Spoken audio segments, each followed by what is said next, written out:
Pemirsa, perang terhadap peredaran narkotika di Kabupaten Buleleng terus digencarkan dalam kurun waktu Juni hingga awal Juli 2026.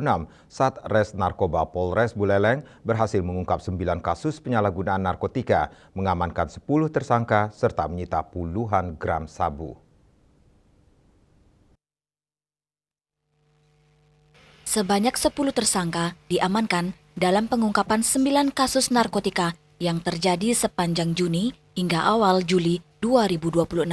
Dari seluruh pengungkapan tersebut, Satres Narkoba Polres Buleleng menyita barang bukti narkotika jenis sabu seberat 33,18 gram bruto atau 23,2 gram neto. Kapolres Buleleng AKBP Ruzi Gusman menegaskan pihaknya tidak akan memberikan ruang sedikitpun bagi pelaku penyalahgunaan maupun peredaran gelap narkotika di wilayah hukum Polres Buleleng.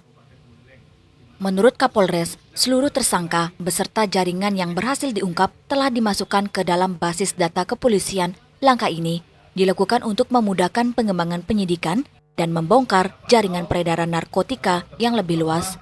Polres Buleleng memastikan operasi pemberantasan narkoba akan terus dilakukan secara berkelanjutan, tidak hanya melalui penindakan, tetapi juga menggandeng masyarakat dalam upaya pencegahan. Masyarakat pun dihimbau tidak ragu melaporkan apabila mengetahui adanya dugaan penyalahgunaan maupun peredaran narkotika di lingkungan masing-masing. Yasri Yuli, Bali TV.